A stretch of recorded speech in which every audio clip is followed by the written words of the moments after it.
દિવસભરના અગત્યના સમાચાર જુઓ દિવ્યાંગ ન્યૂઝના ટોપ ન્યૂઝમાં રોજ બપોરે 3 કલાકે અને રાતના 9 કલાકે. નમસ્કાર દર્શક મિત્રો, હું છું અમીશા. આપ જોઈ રહ્યા છો દિવ્યાંગ ન્યૂઝના ટોપ ન્યૂઝ.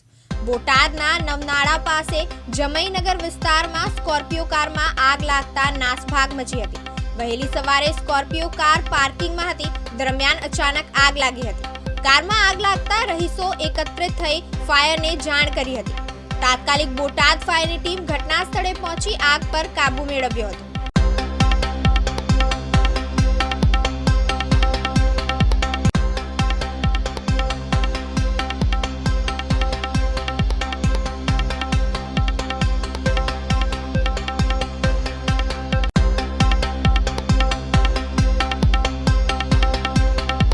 મારું નામ રફીકભાઈ ઈસાભાઈ ભાસ. શું હતી ઘટના અત્યારે સવારમાં વહેલી સવારે અમને રાતે પાર્કિંગ કરીને ગયા હતા અને વહેલી સવારે અમને એક ભાઈનો પાડોશીનો ફોન આવ્યો કે તમારી ગાડી સળગે છે. તેથી અમે દોડી આવ્યા અને અમે તરત ફાયર બ્રિગેડને જાણ કરી. ફોન કર્યો તો ફાયર બ્રિગેડ 5 મિનિટમાં પહોંચી ગઈ અને તરત આગને બુઝાવી દીધી અને કોઈની જાનહાનિ થઈ નથી. શા કારણે આગ લાગી હતી? શોર્ટ સર્કિટના કારણે આગ લાગી એવું કયા સ્થળ ઉપર બનાવ બન્યો? અત્યારે આવું જમઈનગર મેન રોડ ઉપર. ચોમાસા દરમિયાન શહેરમાં ઠેર ઠેર વરસાદી પાણી ભરાવવા સહિતની સમસ્યાઓ ઉદ્ભવતી હોય છે. ત્યારે મ્યુનિસિપલ કોર્પોરેશન દ્વારા વરસાદી પાણી ન ભરાય અને નાગરિકોને હાલાકી ન પડે તેને ધ્યાનમાં રાખી પ્રી મોન્સૂન કામગીરી કરી હોવાના દાવા કરવામાં આવ્યા છે. શહેરમાં વરસાદમાં 1 કલાકથી વધુ સમય સુધી પાણી ભરાઈ રહે તેવા કુલ 147 જેટલા વોટર લોગિંગ સ્પોટ શોધવામાં આવ્યા છે.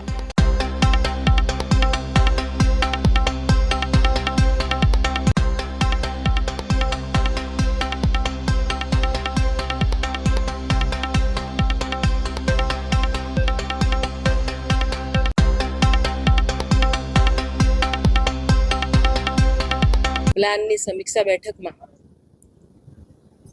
સમસ્ત અધિકારીશ્રીઓને નગરજનો વરસાદની ઋતુમાં કોઈ પણ પ્રકારની હાલાકી ના ભોગવી પડે તેવા સૂચના આપવામાં આવી છે. એમાં જે પણ વરસાદને લગતા જે પ્રશ્નો છે એમાં હેલ્થ હોય, બગીચા ખાતાનું હોય, ઇજનેર હોય, પાણી હોય કે ડ્રેનેજ હોય કે રોડ રસ્તાનું હોય, જે પણ કામગીરી અત્યારે ચાલુ છે એ તાકીદે પૂર્ણ કરવામાં આવે અને વરસાદના સમયે જે વોટર લોગિંગ સ્પોટ છે એ ના ભરાય તેનું આયોજન કરવામાં આવે અને જે ભરાઈ જાય તો ત્યારે સત્વરે પાણીનું નિકાલ થાય તેની વ્યવસ્થા ગોઠવવામાં આવે. એની સાથે સાથે આખા મહાનગરમાં કેચપીટોની સફાઈ તાકીદે પૂર્ણ થાય.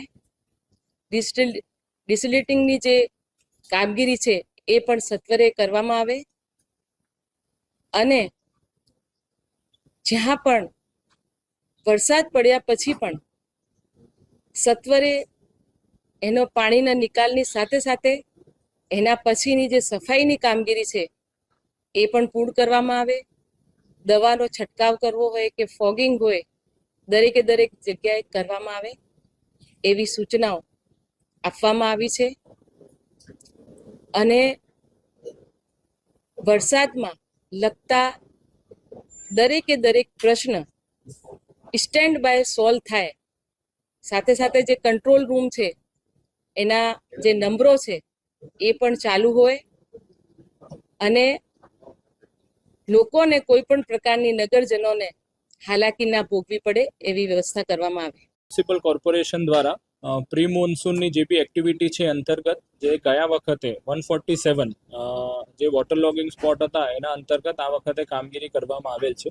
એમાં 147 જે અલગ અલગ ઝોનમાં જે વોટર લોગિંગ સ્પોટ હતા ત્યાં કેચપીટ મેનહોલની સફાઈ હોય, ડિસિલ્ટિંગ હોય, સીસીટીવીની કામગીરી હોય, રિહેબની કામગીરી હોય, અથવા તો જ્યાં ઝોનલ લેવલના કામ હતા એવી રીતેની પ્રોજેક્ટ લેવલે ઈસ્ટર્ન વેસ્ટર્ન ટ્રંક લાઇનનું કામ હોય, ખારીકટ કેનાલનું કામ હોય, એવા ઘણા બધા મોટા સ્કેલના પ્રોજેક્ટ લીધા છે. સાથે સાથે જે વાહનોના જે પ્રશ્નો હોય છે અંડરપાસમાં ને એમાં પણ જે ત્યાં પંપ હોય છે, પંપ ઓપરેશનલ છે અને ત્યાં પાણી અંડરપાસમાં ભરે તો ત્વરિત રીતે એનો નિકાલ થાય, એની મેન્ટેનન્સની ને એ બધી કાર્યવાહી પણ ઓવરઓલ પૂર્ણ કરવામાં આવેલ છે. એટલે જે વોટર લોગિંગ સ્પોટ છે, વોટર લોગિંગ સ્પોટમાં આ વખતે પાણી નહીં ભરાય અથવા તો કદાચ પાણી ભરાતું હોય તો જે સમયગાળામાં ખાલી થાય છે એનાથી ઓછા ગાળામાં ખાલી થાય એ રીતેની વિસ્તૃતમાં ચર્ચા કરવામાં આવેલ છે. એમાં ખાસ કરીને કેચપીટની જે સફાઈ છે એમાં પહેલા રાઉન્ડની કામગીરીમાં લગભગ 65,000ની આસપાસ જે કેચપીટ છે એની ક્લિનિંગ કરવામાં આવેલ છે. સેકન્ડ ને થર્ડ રાઉન્ડની પણ કામગીરી ટૂંક જ સમયમાં પૂર્ણ કરવામાં આવશે, જેથી પાણીનો ફ્લો વ્યવસ્થિત રીતે સ્ટ્રોમ વોટર નેટવર્ક થકી જે ફાઇનલ એને કાં તો લેક હોય કાં તો નદી હોય એમાં એનું ડિસ્ચાર્જ કરી અને વોટર લોગિંગનું પરિસ્થિતિને નિવારવામાં આવે.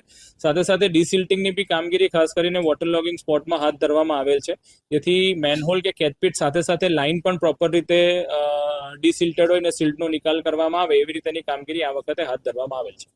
આ વખતે જે હોર્ડિંગ્સ છે, હોર્ડિંગ્સના આ વખતે એક વખત મોન્સૂન પહેલા પાછુંથી જે સ્ટ્રક્ચરલ સ્ટેબિલિટી છે એનું ચેક કરવામાં આવશે.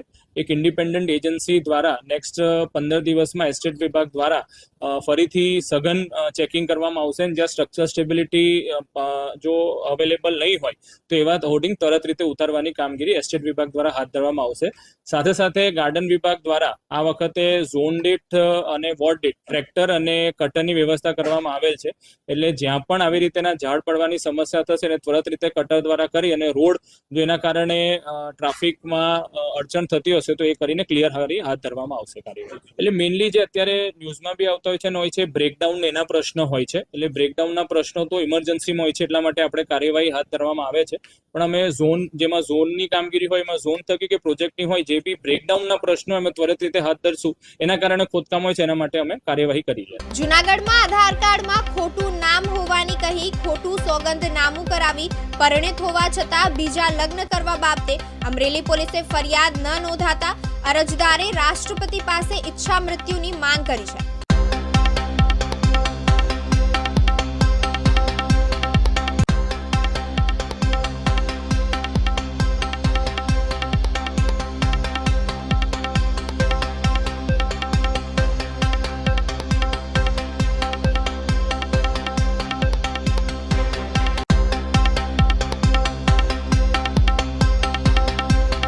નામ નરેશભાઈ દલપતભાઈ ભટ્ટ, મારું ગામ છે ભલગામ, તાલુકો વિસાવદર. મારી દીકરી ઉર્વી, ઉંમર વર્ષ 21, 23/3 વિસાવદર BA BEdનું લાસ્ટ પેપર હતું, એક્ઝામ દેવા માટે ગઈ હતી. ત્યાંથી કોલેજેથી બહાર નીકળી અને સાવરકુંડલા તાલુકાના વંડા ગામનો રાજુ ધીરુ રાઠોડ નામનો વ્યક્તિ લલચાવી ફોસલાવી અને કોલેજની બહારથી મારી દીકરીનું અપહરણ કરી ગયો. તો આ બાબતોની અમે વિસાવદર પોલીસ સ્ટેશનમાં 24 તારીખે ફરિયાદ આપેલી. 25 તારીખે અથવા 26 તારીખે વિસાવદર તાલુકા પોલીસ સ્ટેશનના PI પટેલ સાહેબનો મને ફોન આવ્યો કે તમારી દીકરીએ મેરેજ સર્ટિફિકેટ અમારી પાસે આવી ગયું છે અને લગ્ન કરી લીધા છે. ઓકે, વાંધો નહીં સાહેબ, ચાલો લગ્ન થઈ ગયા તો વાંધો નહીં આપણને. આ પછી જ્યારે લગ્ન સર્ટિફિકેટ મેં જોયું, જ્યારે મને ખ્યાલ આવ્યો કે લગ્ન છોકરીએ જે કર્યા એ છોકરો જે લઈ ગયો એનું નામ રાજુ છે, તો મેરેજ સર્ટિફિકેટ જે આપ્યું છે એ એમના મોટા ભાઈ મેહુલા નામનું આપ્યું છે. તો રાજુ ખુદ મારા જાણવા મુજબ ને ફાઇનલ કે જે રાજુ છે એ પરિણીત છે, 2 છોકરાનો બાપ છે અને એમનો મોટો ભાઈ છે એમનું નામ જ મેહુલ છે. હું પ્રૂફ સાથે કહું, અને મેહુલ પોતે પણ 2 છોકરાનો બાપ છે અને પરિણીત છે. તો આ બાબતની અમે આગળ કાર્યવાહી કરવા માટે માંગતા હતા. તો આ બાબતની જાણ થતા જસવંતગઢના તલાટી મંત્રી ખબર પડી, તો તલાટી મંત્રી સાહેબ મારી પાસે ગોંડલ અમારા સિંગદાણાના કારખાને આવ્યા. એને સીસીટીવી મારી પાસે છે, સીસીટીવી ફૂટેજ પણ મારી પાસે આવ્યા છે. મને કેટલી ઓફર કરી, શું છે શું નહીં એ જોતા હોય તો હું તમને આપીશ. આવીને મને એવું કહે છે કે ભાઈ બોલો, તમારે 4 લાખ જોઈએ, 5 લાખ જોઈએ, તમારે કેટલા પૈસા જોઈએ છે મને આ કહો. પણ મને આમાં આરોપી બનાવતા નહીં, મારાથી ભૂલ થઈ ગઈ છે, મેં આ ખોટું કરેલું છે. ત્યારે મંત્રી સાહેબને મેં કીધું કે તમે તમારું સાહેબ કામ કરો અને મને મારી રીતે કાયદાકીય ન્યાય મળે એ બાબતમાં મારે મારું કામ કરવાનું છે. આ બાબતની મંત્રી સાહેબે, તલાટી મંત્રી માની જેણે જે કાંઈ અમરેલી પોલીસમાં જે કોઈ વહીવટ કરેલો હોય, આ પછી અમરેલી પોલીસ સ્ટેશને મારા નામ જોગ લગભગ 1.5 મહિનો સુધી FIR કે મારી ફરિયાદ લેવામાં આવતી જ નહોતી. આ બાબતે પછી હું આપણા ગૃહમંત્રી હર્ષ સંઘવી સાહેબ પાસે ગાંધીનગર 2 વાર જઈ, ગૃહમંત્રી હર્ષ સંઘવી સાહેબે જ્યારે અમરેલી એસપી સાહેબને ફોન ઉપર સૂચના આપી ત્યારે 29 તારીખે આ ગઈ 29 તારીખે મારી એફઆઈઆર ફાડવામાં આવી. એસપી સાહેબે મને એવું કહ્યું કે તમે જાઓ તાલુકા પોલીસ સ્ટેશન પીઆઈ જાડેજા સાહેબ પાસે, એ તમને એફઆઈઆર ફાડી ગઈ છે. તો જાડેજા સાહેબે ખુદ હું જેમ આરોપી હોય એવું મને અને મારા 2 ભાઈઓને એની ચેમ્બરમાં બોલાવીને એવું કહે, સાહેબ કે બોલ ભાઈ તારે શું કરવાનું છે, તારે છોકરીને સમાધાન કરી લેવું છે કે પૈસા જોઈએ, તારે કેટલા પૈસા જોઈએ બોલ છોકરીને. તો જાડેજા સાહેબને ત્યારે મેં એવું કીધું હતું ને આજે જાહેરમાં પણ એવું કહું કે સાહેબ આ તાલુકા પોલીસ સ્ટેશન છે, આ છોકરીનું દલાલી કેન્દ્ર નથી અને અમરેલી પોલીસને મારી ખાસ માગણી છે કે આ દલાલી કેન્દ્ર ન બનાવો એમ. અને હું એવું કહું છું કે આમાં ખુદ જાડેજા સાહેબને પણ આમાં આરોપી બનાવવામાં આવે કે કયા આધારે એને મને પૈસાની ઓફર કરેલી છે, કોના કહેવાથી મને એને પૈસાની ઓફર કરેલી એની ચેમ્બરમાં બોલાવી. પ્લસ આ બાબતને હજી કોઈ પણ તપાસ થતી નથી. આજે 3.5 મહિના થઈ ગયા છે, કોઈ રિઝલ્ટ આવતું નથી. તો આ બાબતે હવે એવું કહેવામાં હું 7-8 દિવસ પહેલાં મને અમરેલી પોલીસ ઉપર હવે કોઈ ન્યાયની આશા છે જ નહીં અને મને ન્યાય મળશે જ નહીં હું ફાઇનલ એવું કહું છું અમરેલી પોલીસ તરફથી. તો આ બાબતે મેં 8-10 દિવસ પહેલાં આપણા રાષ્ટ્રપતિ પાસે મેં ઈચ્છા મૃત્યુની માગણી કરેલી છે અને એ મેલ અને પત્ર વ્યવહાર પણ મેં આપણા રાષ્ટ્રપતિ સમક્ષ મોકલેલા છે. જો રાષ્ટ્રપતિ સમક્ષથી મને રાષ્ટ્રપતિ દ્વારા મને ઈચ્છા મૃત્યુની માગણી મંજૂર કરવામાં આવશે તો હું ગમે ત્યારે ગમે સમયે મારા કુટુંબ સાથે ઈચ્છા મૃત્યુ આપવા માટે તૈયાર છું. અને હું જે કરીશ એ બાબત માટે ફક્ત અને ફક્ત અમરેલી એસપી સાહેબ અને અમરેલી તાલુકા પોલીસ સ્ટેશનનો સ્ટાફ જે છે પીઆઈ જાડેજાથી મને જે કોઈ આમાં સામેલ હોય કે જે કાંઈ હોય એ ફક્ત ને ફક્ત જવાબદાર રહેશે એવી મારી માગણી છે. જય હિન્દ, જય ભારત. અમરેલીમાં જ્યારથી ધારી નગરપાલિકા અસ્તિત્વમાં આવી ત્યારથી જ કોઈને કોઈ વિવાદમાં તો હોય જ છે. સફાઈના પ્રશ્નો, પાણીના પ્રશ્નો, રોડ રસ્તાના પ્રશ્નો, ગામના વિકાસના પ્રશ્નો જેવી અનેક બાબતોના પ્રશ્નો સામે ક્યાં ને ક્યાં નગરપાલિકા વામડી સાબિત થઈ હોય તેવું જણાઈ રહ્યું છે.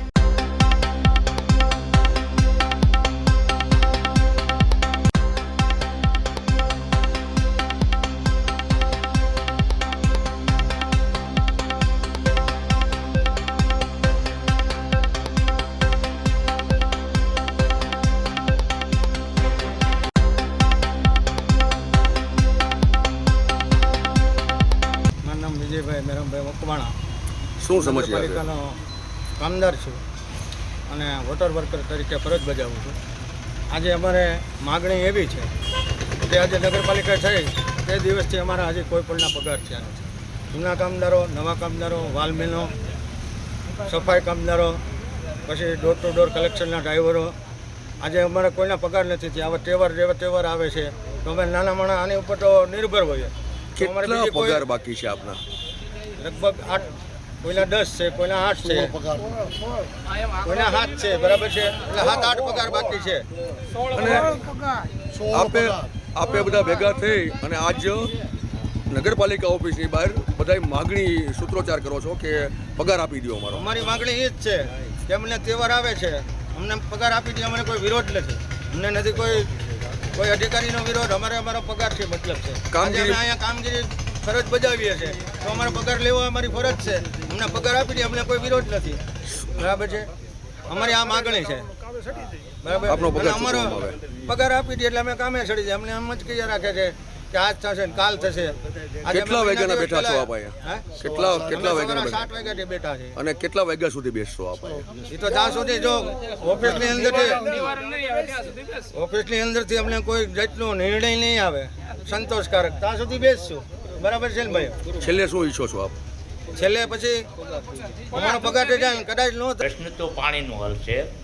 3 દિવસે પાણી આપે અને એ પાણી હજી સુધી છોડ્યું નથી. દરરોજ 9 વાગે પાણી છોડે, આ 7 વાગે પાણી છોડે તો પાણી ટાઈમે પાણી પહોંચતું નથી. બીજા નંબરમાં કે આખી નવી વરસાદ, ઇન્દિરાનગર, એ બધે પાણીનો પ્રશ્ન છે. એ માટે જ અમે આવ્યા હતા સાહેબ પાસે. તો સાહેબે કીધું અરજી લખીને આપો, એટલે અમે અરજી લખીને આપીને બધાએ સહી લીધી. તમારું નામ? અમીરભાઈ. અને શું ખરેખર સમસ્યા શું છે? બસ ખરેખર પાણીનો જ પ્રશ્ન છે. બીજો પ્રશ્ન તો ગણાય છે, સફાઈનું છે, એવો છે પ્રશ્ન, પણ એ સફાઈ પૂરી કરીને આવતા નથી. મારું નામ બાબુભાઈ ટપુભાઈ સોલંકી, હું સફાઈ કામદાર તરીકે ફરજ બજાવું છું. આજે આટલા મહિનાથી પગાર થયેલા નથી.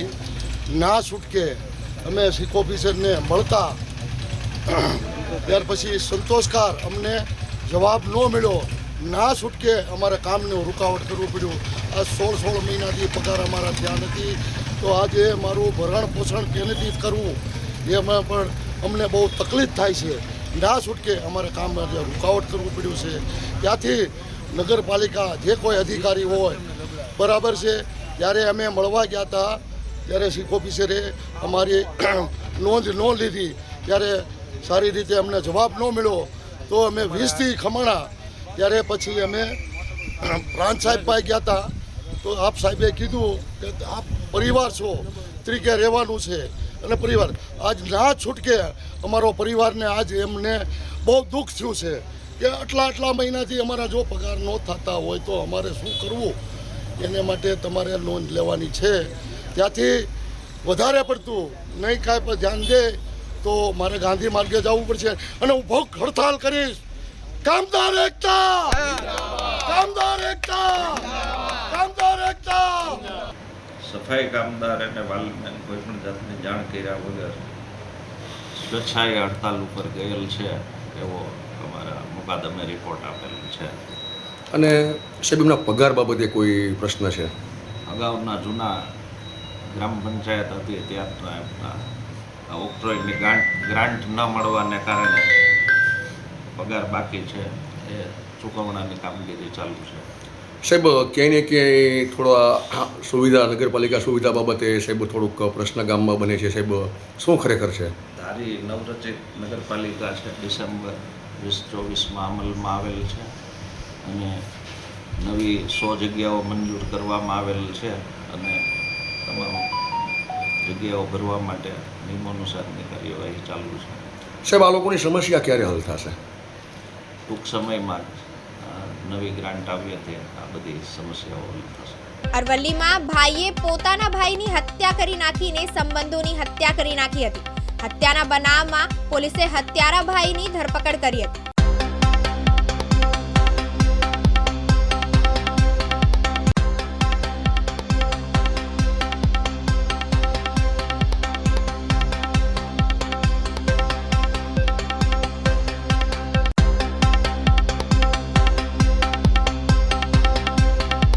અરવલ્લીમાં ભાઈએ પોતાના ભાઈની હત્યા કરી નાખી સંબંધોની હત્યા કરી નાખી હતી.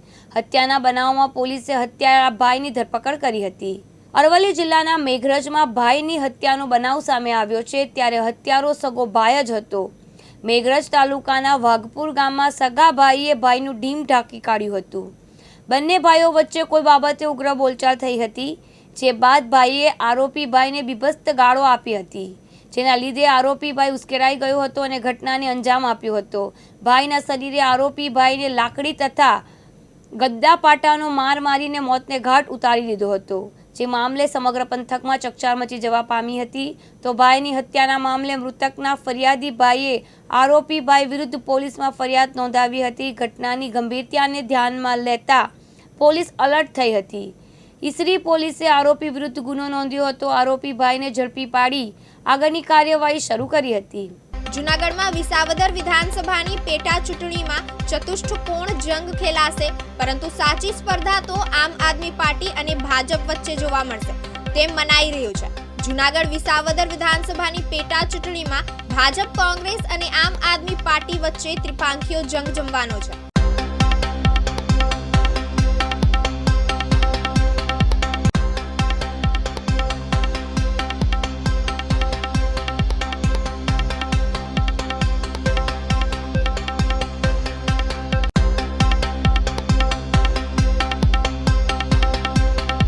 વિસાવદર વિધાનસભાની પેટા ચૂંટણીમાં ત્રિપાંખીય જંગના મંડાણ થયા છે. કોંગ્રેસ, આમ આદમી પાર્ટી અને ભાજપ વચ્ચે ખરાખરીનો જંગ ખેલાઈ રહ્યો છે.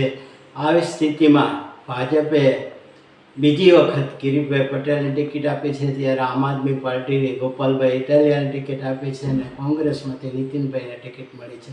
ત્યારે આ ત્રિપાંખીય જંગમાં કોણ વિજય થશે તેને તો સમય આવે સાચી ખબર પડશે, પણ હાલ જે ચૂંટણી જંગના મંડાણ થયા છે તેના ઉપરથી કોઈ રાજકારણમાં નવી સ્થિતિ દેખાશે અને કોઈ નવો સિતારો પણ રાજકારણનો ચમકે તેવી પણ હાલની સ્થિતિ વિસાવદર બેઠક પર જોવા મળી રહી છે. ત્યારે ઘણાના રાજકારણ પણ આ વિસાવદરની ચૂંટણીએ દરમિયાન સમીકરણોને લઈને નવા રાજકારણનો સૂરજ ઉગશે, ત્યારે ઘણાના રાજકારણનો સૂરજ આથમશે પણ ખરો. આની તો સાચી સમય આવે જ ખબર પડશે. રિપોર્ટર પ્રકાશ દવે, દિવ્યાંગ ન્યૂઝ, જૂનાગઢ. નડિયાદ મહાનગરપાલિકા કમિશનર શ્રી GH સોલંકીની પ્રેરણાદાયી આગેવાનીમાં 3 જૂન 2025ના રોજ સવારે 5:30 થી 7:30 વાગ્યા દરમિયાન શ્રી BAPS સ્વામિનારાયણ મંદિર નડિયાદ ખાતે સ્વસ્થ ગુજરાત મેદસ્વીતા મુક્ત ગુજરાત થીમ સાથે યોગ શિબિરનું સફળ આયોજન કરવામાં આવ્યું હતું.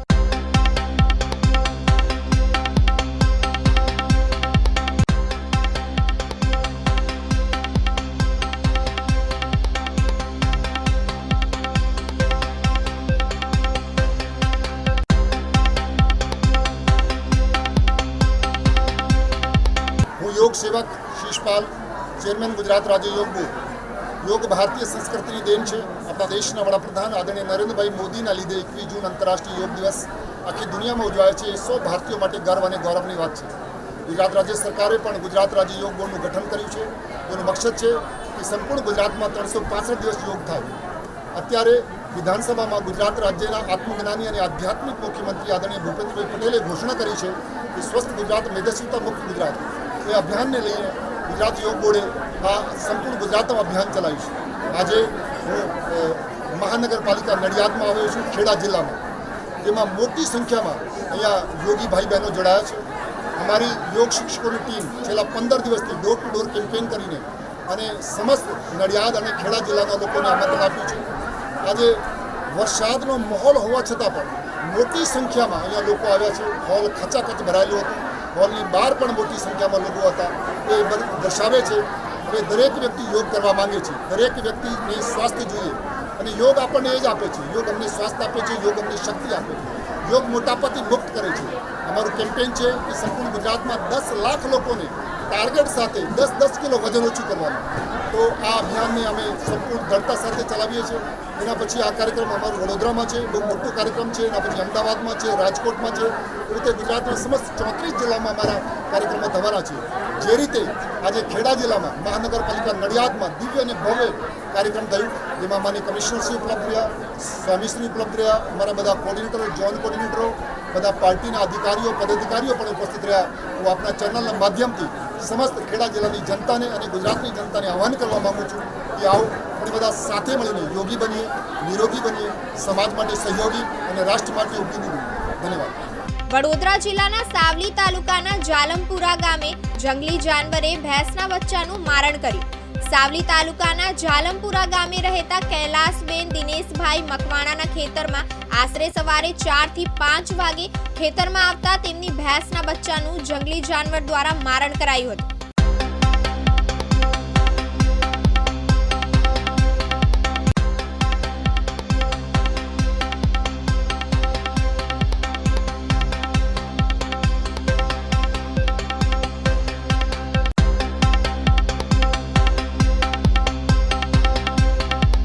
તારીખ 31 તારીખના રોજ રાત્રે જાલમપુરા મુકામે અમારું જાલમપુરા ગામની નજીક બધા સીમડામાં ખેતર આવેલું છે, મકવાણા કૈલાસબેન દિનેશભાઈ. તો તેમના ખેતરે રાત્રે એક પાડીનું મારણ કર્યું છે. તો રાત્રે પાડીનું મારણ કર્યું એટલે મને સવારે જાણ થઈ કે ભાઈ આ રીતે આ થયું છે. તો અમે ફોરેસ્ટ ખાતાના અધિકારીને જાણ કરી. તો એ લોકો અધિકારી સ્થળ ઉપર આવ્યા. સ્થળ ઉપર આવીને એ લોકોએ ચકાસણી કરી કે ભાઈ આ ખરેખર જે પાડીનું મારણ થયું છે એ શેના દ્વારા થયું છે. તો એ લોકોએ ચકાસણી કરી. તો આજુબાજુમાં દીપડાના પગલા જોયા. તો એમને ખબર પડી કે આ દીપડા દ્વારા પાડીનું મારણ થયું છે. આ મારે પ્રથમપુરા ખાડી જૂથ ગ્રામ પંચાયતમાં 3 ગામ આવેલા છે, પ્રથમપુરા, જાલમપુરા અને ખાંડી. આ બનાવ અમારે છેલ્લા 1 વર્ષથી આ બનાવ વારંવાર ચાલુ જ રહે છે.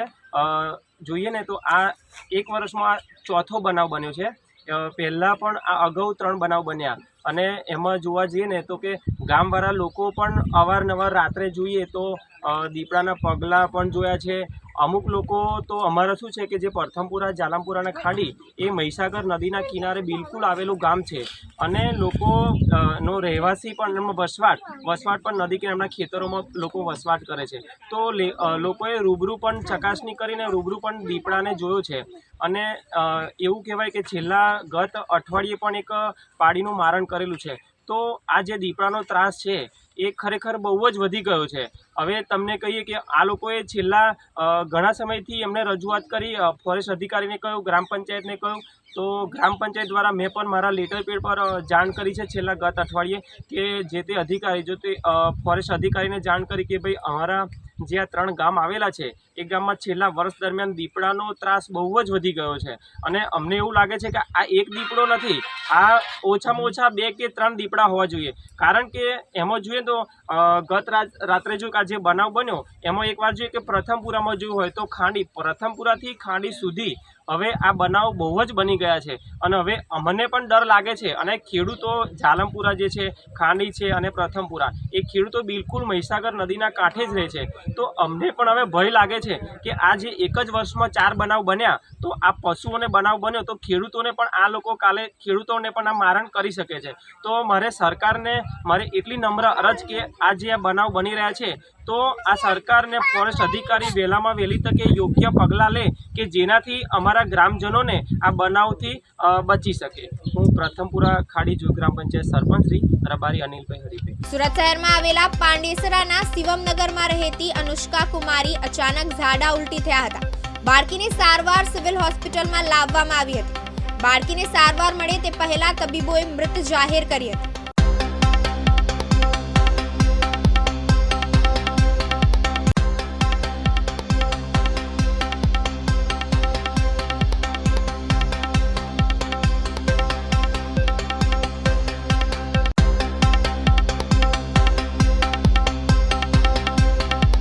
સુરત શહેરમાં આવેલા પાંડેસરાના શિવમ નગરમાં રહેતી અનુષ્કા કુમારી અચાનક ઝાડા ઉલટી થયા હતા. બાળકીને સારવાર સિવિલ હોસ્પિટલમાં લાવવામાં આવી હતી. બાળકીને સારવાર મળે તે પહેલાં જ તબીબે તેને મૃત જાહેર કરી હતી. બાળકીના પિતા દિલીપ કુમાર કંપનીમાં મશીન ઓપરેટર તરીકે કામ કરે છે. દિલીપ કુમાર 20 દિવસ પહેલાં જ બાળકી સહિત પરિવારને વતનથી સુરત લાવ્યા હતા. એક દીકરીનું અચાનક ઝાડા ઉલટી બાદ મોત નીપજતા પરિવાર શોકમાં મગ્ન બન્યો છે. પાંડેસરા પોલીસે બાળકીના મૃતદેહને પીએમ અર્થે મોકલી કાર્યવાહી હાથ ધરી હતી. વડોદરામાં લૂંટ અને ખંડણીના ગુનાનો રીઢો આરોપી ઝડપાયો. આરોપીએ કાપડના વેપારીની દુકાનમાં ઘૂસી લૂંટ કરી ખંડણી માંગી હતી. ત્યારે આ ઘટનાની જાણ થતાં નવાપુરા પોલીસે લૂંટ અને ખંડણીના ગુનામાં રીઢો આરોપીને ઝડપી પાડ્યો. જોકે ઝડપાયેલા આરોપી ઇરફાન ઉર્ફે રઝા ગુનાહિત ભૂતકાળ ધરાવે છે.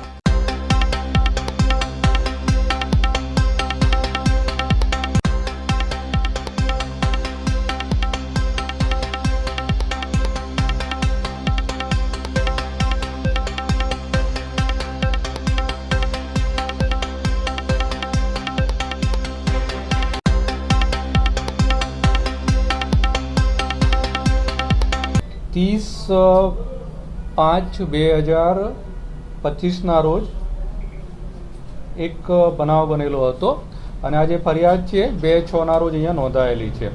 સમગ્ર ઘટના એમ છે કે આ જે કામના ફરિયાદી છે દિનેશભાઈ મોતીભાઈ શાહ છે એ ભાગ્યોદય કોમ્પ્લેક્સ સિદ્ધનાથ રોડ પાસે કપડાની દુકાન ચલાવે છે અને પોતાનું ગુજરાન ચલાવે છે. તો ઇરફાન ઉર્ફે રઝા નામનો એક શખ્સ છે કે જેનો ગુનાહિત ઇતિહાસ ધરાવે છે. એ 30/5ના 12:30ની આજુબાજુ આ દુકાને ગયો હતો અને કહે છે કે મને પહેલાં અત્યારે જેલમાં મોકલેલ હતો અને મને 50,000 રૂપિયા તું એના ખર્ચા પેટે આપ એમ કરી અને એના 2 અન્ય સાગરીતો એને પકડી રાખેલ અને આ ઇરફાન ઉર્ફે રઝા છે એને મારામારી કરવા લાગેલ અને એના ગલ્લામાંથી જે 23,000 રૂપિયા છે એ ત્યાંથી લૂંટ કરીને આ 3 જણ ત્યાંથી ભાગી ગયેલા હતા અને એની ધમકી આપેલ હતી કે બીજા પૈસા છે તૈયાર રાખજે, હું 2 દિવસ પછી પાછો આવી અને લઈ જઈશ. આ સમગ્ર ઘટના નવાપુરા પોલીસ સ્ટેશનમાં આવતા બીએનએસના સેક્શન 309(4), 308(4), 351(4) અને ગાળાગાળીની જે કલમો છે એ હાથ ધરી અને આગળની કાર્યવાહી કરવામાં આવેલ છે.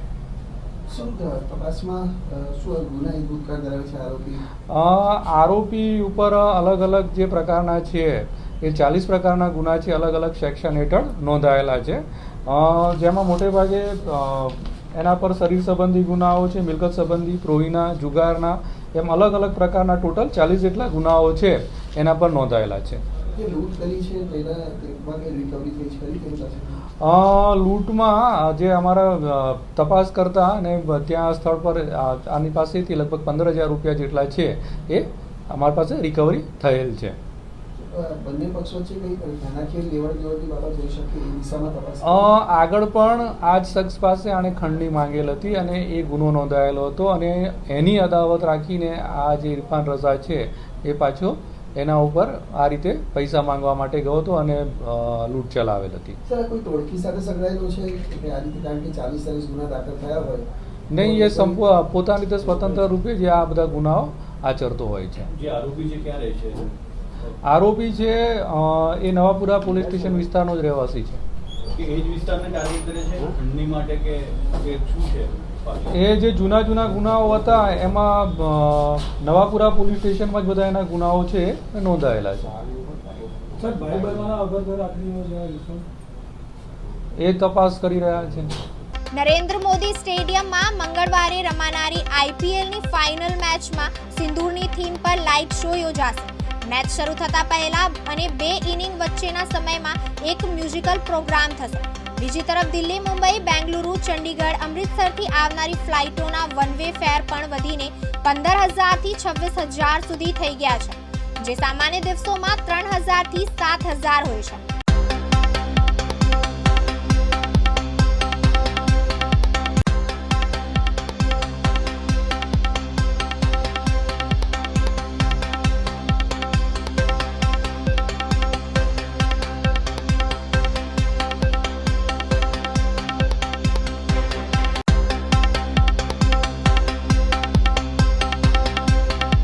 આઈપીએલ ફાઇનલ 2025ની નરેન્દ્ર મોદી મોટેરા સ્ટેડિયમ ખાતે રમાવા જઈ રહી છે. એમાં ટ્રાફિકના બંદોબસ્ત અંગે જોઈએ તો પાર્કિંગ પ્લોટો 15 પાર્કિંગ પ્લોટો છે, જે શો માય પાર્કિંગ દ્વારા તમે પાર્કિંગ પ્લોટમાં તમે તમારો સ્લોટ બુક કરાવી શકો છો. એના પ્રતિબંધિત રોડ અને ડાયવર્ઝન રૂટની જો વાત કરીએ તો જનપદ ટીથી સ્ટેડિયમના મુખ્ય ગેટ આગળ થઈ કૃપા રેસિડેન્સી ટી થઈ અને મોટેરા ટી સુધીનો આખો રસ્તો બંધ રહેશે.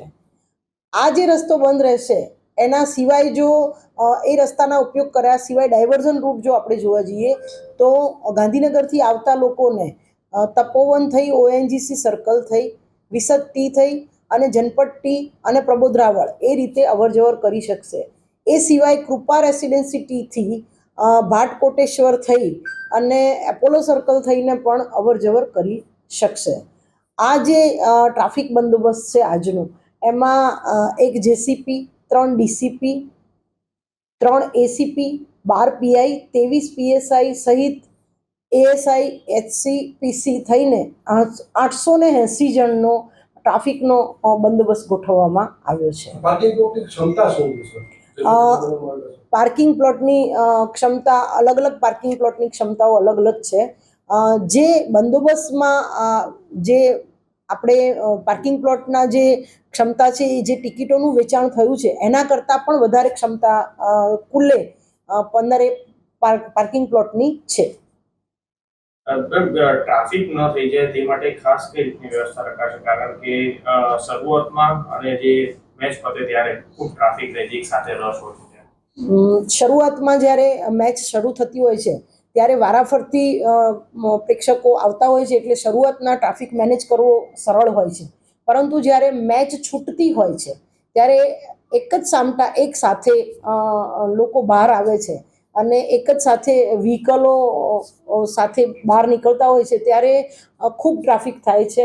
ટ્રાફિક વ્યવસ્થામાં અમે ઓએનજીસી સર્કલ, અશોક વિહાર સર્કલ, વિસદ ટી, જનપદ ટી, ત્યાં એસીપી અને ડીસીપી લેવલના અધિકારીઓ જાતે ઊભા રહી અને સાથે નીચેના પીઆઈ પીએસઆઈને સાથે રાખી અને એ ટ્રાફિકનું નિયમન કરાવતા હોઈએ છીએ. વાહન ચાલકોને સાહેબ શું સંદેશો ખાસ આપવામાં આવશે? મેચ જોવા આવી રહ્યા છે વાહનો લઈને.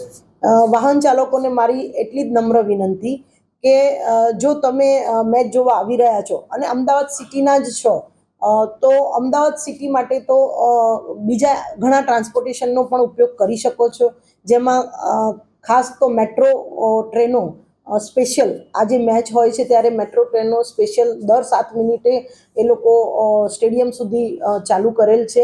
છૂટે ત્યારે પણ એ રીતે એ લોકોએ ટ્રેનો મેટ્રો ટ્રેનને એમણે વધારે ફ્રિકવન્સીમાં ચલાવી રહ્યા છે.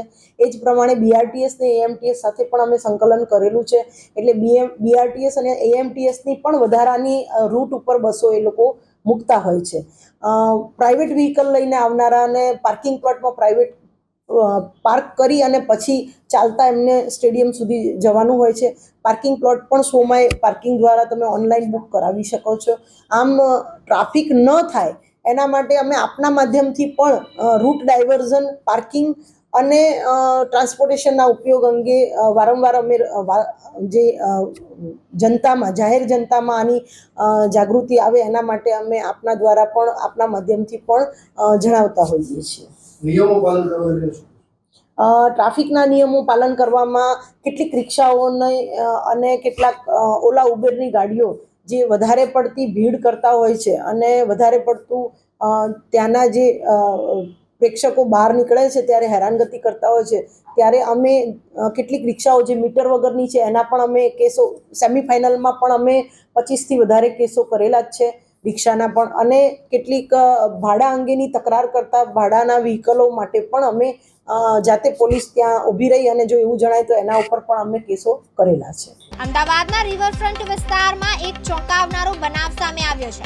મિત્રતાને શરમાવનાર બનાવમાં એક યુવક સાથે તેની ઓળખીતા મહિલા અને તેના સાથીદારો દ્વારા 7 લાખથી વધુની રકમ લૂંટવામાં આવી છે. તપાસમાં ત્રણેય આરોપીઓને પોલીસે ઝડપી લીધા છે.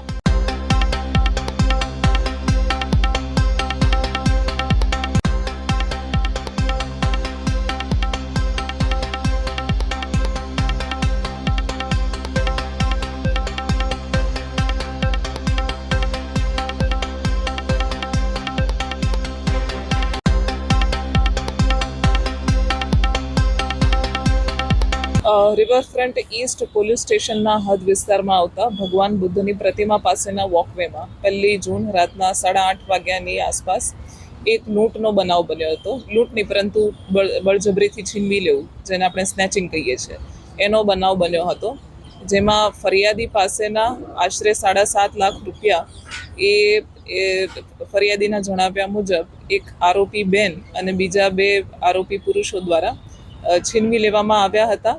અને એ અંગે તેમણે સાબરમતી રિવરફ્રન્ટ ઈસ્ટ પોલીસ સ્ટેશનમાં ફરિયાદ નોંધાવી હતી.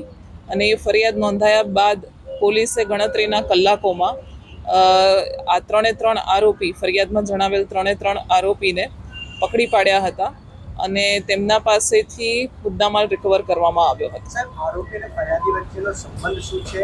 કેટલાક સમયથી લૂંટનો જે છે તે યાદો તેમનો હતો અને ભ્રષ્ટાચાર સાથે બીજો જે આરોપી જે છે તે કેટલાક સમય તેની મિત્રતા.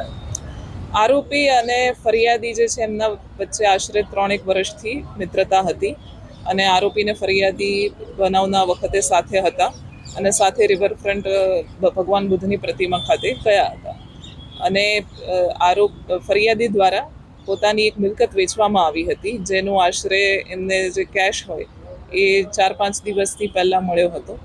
અને જ્યારથી કેશ મળ્યો હતો ત્યારે આ આરોપી જે ફરિયાદીના મિત્ર છે એમને આ બાબતે ખ્યાલ આવ્યો હતો અને લગભગ ત્યારથી જ એમણે આ કેશ ગમે તે રીતે પડાવી પાડવાનું પ્લાનિંગ કર્યું હતું. સર, કેટલા આરોપીએ અંજામ આપ્યો છે? આ ઘટનામાં કેટલા આરોપી સામેલ? ઘટનામાં કુલ 3 આરોપી, 1 મહિલા અને 2 પુરુષ સામેલ છે. અમદાવાદના રાણીપ બકરા મંડીમાં 31 મેના મોડી રાત્રે પૂર ઝડપે વેગાનાર કાર લઈને આવી રહેલા પોલીસ કોન્સ્ટેબલે 2 ટુ વ્હીલર અને 1 લારીને ઉડાવ્યા હતા. સાથે રોડ પર ઉભેલી એક મહિલાને પણ અડફેટે લીધી હતી, જેમાં કુલ 3 લોકો ઈજાગ્રસ્ત થયા હતા. આ અંગે એલ ડિવિઝન ટ્રાફિક પોલીસે કાર ચાલક પોલીસ કોન્સ્ટેબલ સામે ગુનો નોંધીને તપાસ શરૂ કરી છે. ત્યારે રાણીપ પોલીસે આરોપી કોન્સ્ટેબલ યુવરાજસિંહને સુરેન્દ્રનગરથી ઝડપી પાડ્યો હતો.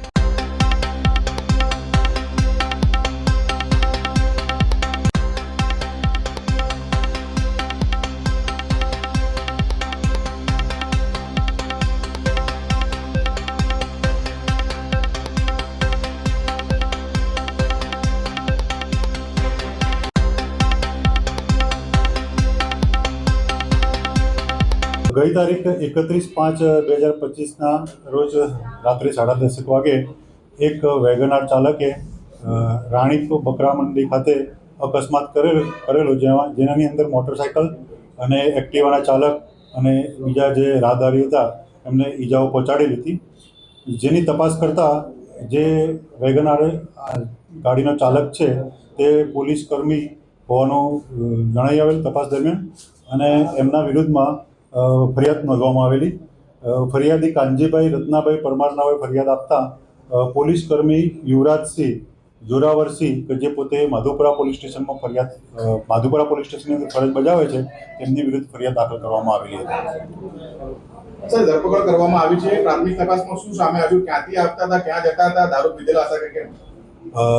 જે પોલીસ કર્મી છે એ જે તે વખતે ત્યાં અકસ્માત કરેલો એ વખતે ત્યાં પોલીસ સ્ટેશનમાં રાણીપ પોલીસ સ્ટેશન લઈ જવામાં આવેલા હતા અને રાણીપ પોલીસ સ્ટેશનમાં જે આજુબાજુની પબ્લિક હતી ત્યાં એમનો આક્ષેપ હતો દારૂ પીધેલો છે, પરંતુ જે પોલીસ કર્મી છે એના કહેવા પ્રમાણે ત્યાં પબ્લિકે માર મારેલો એટલે ત્યાંથી એને સારવાર માટે મોકલવા માટે તજવીજ કરવામાં આવેલી હતી, પરંતુ સારવાર કરાવતા પહેલાં એ જે છે પોલીસ કર્મી ત્યાંથી ભાગી ગયા હતા. ક્યાં હતા 2 દિવસ સુધી ભાગતા પકડાયા? જે આરોપી છે એ 2 દિવસ દરમિયાન અહીંયાથી ભાગી જઈને મહેસાણા જિલ્લાની અંદર કડી તાલુકો છે ત્યાં એમના કોઈ મિત્રના ત્યાં જતા રહ્યા હતા. ત્યાંથી સુરેન્દ્રનગર, પાટડી અને બીજે જગ્યાએ નાસ્તા ફરતા હતા. ત્યારબાદ રાણીપ પોલીસ સ્ટેશને ત્યાં આરોપી અમદાવાદ આવેલાની માહિતી મળતા રાણીપ પોલીસ સ્ટેશન દ્વારા એમને પકડવામાં આવેલો હતો અને હેલ્પ ટ્રાફિક પોલીસ સ્ટેશનની અંદર ગુનાના કામે અટક કરવા માટે હેન્ડઓવર કરવામાં આવ્યો. રાણીપ પોલીસે શું કરવા આરોપીની ધરપકડ કરી? આરોપી જે છે એ નાસ્તો કરતો હતો, એમાં જુદી જુદી ટીમો તપાસ કરતી હતી. એલ પોલીસ સ્ટેશનની ટીમ પણ તપાસ કરતી હતી, રાણીપ પોલીસ સ્ટેશનની પણ ટીમ પણ તપાસ કરતી હતી અને એમને માહિતી મળતા આરોપીને અટક કરવામાં. અકસ્માત છે, બીજા કઈ ગુના દાખલ થયેલા? ના, હાલમાં તો બીજા કોઈ ધ્યાનમાં આવેલા નથી, તપાસ ચાલુ છે. કેટલા સમયથી પોલીસમાં ફરજ બજાવે છે? એ લગભગ છેલ્લા 7 વર્ષથી પોલીસ સ્ટેશનમાં ફરજ બજાવે છે. ક્યાં જતા હતા? અકસ્માત કરવા પાછળનું કારણ એને કીધું કે કેવી રીતના થયું? શું કારણ? મોબાઈલ વાપરતો તો શું થતું? હા, એ આરોપીનું કહેવું એવું હતું કે એમની જે વેગનર ગાડી છે એની અંદર પાછળના વ્હીલમાં જે ગાડીનો ટાયર છે એમાં પંચર થઈ ગયું હતું અને એના કારણે એણે કાબુ ગુમાવ્યો, એના કારણે અકસ્માત થયેલો હતો. પરંતુ જે પ્રમાણે આક્ષેપો હતા કે આ જે પોલીસ કોન્સ્ટેબલ છે એ દારૂ પીધેલો હતો એ બાબતે આરોપીની ધરપકડ કર્યા પછી એની મેડિકલ સારવાર પણ કરવામાં આવેલી છે અને જો એમાં નશાકારક પીણાની અસર હેઠળ જો આરોપી પોતે ગાડી ડ્રાઇવિંગ કરતો હોવાનું જણાય આવશે તો એના માટે પણ અલગથી કલમોનો ઉમેરો કરવામાં આવશે અને એ મુજબ કાર્યવાહી કરવામાં આવશે. નશો કર્યો 2 દિવસ પછી બ્લડ સેમ્પલ લઈએ તો આવે ખરી કે એને નશો કર્યો છે કે? એટલે કેટલા પ્રમાણમાં એને નશો કરેલો છે એના ઉપર એની અસર રહેતી હોય છે અને જે બ્લડનો ટેસ્ટ કરવામાં આવે એમાં આલ્કોહોલનું પ્રમાણ જે આવે એના ઉપરથી નક્કી થતું હોય છે કે અને આગળની ડ્રંક એન્ડ ડ્રાઇવિંગની કાર્યવાહી કરવી કે કેમ. ક્યાં જતા હતા, ક્યાંથી આવતા હતા એ વિશે શું કહેવું છે? એમનું કહેવું એવું છે કે રાણીપ પોલીસ સ્ટેશનના ત્યાં નજીક જ રહેતા હતા અને રાણીપ પોલીસ સ્ટેશન ભાગી ગયા. અરવલ્લી જિલ્લામાં આવેલા ભિલોડામાં હોસ્પિટલ આગળ દબાણો હટાવવાનું કામ યથાવત રહ્યું છે. સોમવારે સબ ડિસ્ટ્રિક્ટ હોસ્પિટલ આગળ લારી ગલ્લા હટાવાયા હતા. 50 ઉપરાંત લારી ગલ્લા હટવાયા બાદ વેપારીઓમાં આક્રોશ જોવા મળી રહ્યો છે.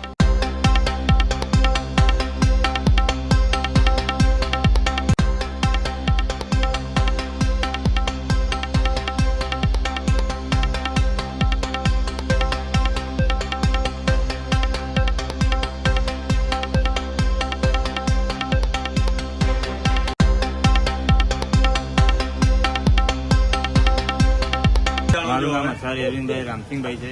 હું ગામ ખલવાડ, તાલુકો બદલા, જિલ્લો અરવલ્લી. કોટેજ હોસ્પિટલના આગળ મારી લારી હતી અને લારીને હટાવવા માટે પીડબ્લ્યુડીના માણસો, મામલતદારશ્રીની ગાડી હતી, એ લોકોએ અમને હટાવવાનું કહી અને બીજે દિવસે અમને નોટિસ આપી હતી. તેઓ અમે લારી હટાવી લીધી છે. ક્યારે લારી હટાવી છે અને નોટિસ કોને આપી છે? નોટિસ ગ્રામ પંચાયતે આપી છે અને જ્યારે કહેવા આવ્યા ત્યારે PW વાળા અને મામલતદાર ત્યાંથી આવ્યા હતા. તમારી લારી ક્યારે હટાવવામાં આવી છે? કાલે આવતીકાલની તારીખે, ગઈકાલની તારીખથી. નાનજીભાઈ સામરભાઈ સોલંકી, ગામ લીલછાનો છું. મારે આ સિવિલના આગળ દરવાજા આગળ જે મેઇન નવો ગેટ બન્યો ને તો ગલ્લો હતો. 2 મહિના પહેલાં હટાવવાનું કીધેલું. શૌચાલય હતું, 8 લાખ રૂપિયાનું શૌચાલય તોડી નાખ્યું. એ વખત અમારો ગલ્લો હટાવ્યો હતો. તમારી શું માંગ છે? અમારો ગલ્લો સહી સલામત રહેવો જોઈએ અહીંયા ને અમારો ધંધો એના પર જ છું. હું 4 છોકરા ને છોકરીઓ ને છે. અમે 10 જણાનો સ્ટાફ છે એમાં ઘેર ખાવાનો. 40,000 રૂપિયાનો પહેલો માલ બગડ્યો તો 2 મહિના પહેલા ને અત્યારે માલ બગડાશે. મારું તુલસીબેન નરેશભાઈ ખારવા નામ છે. શનિવારે અમારે નોટિસ આપી.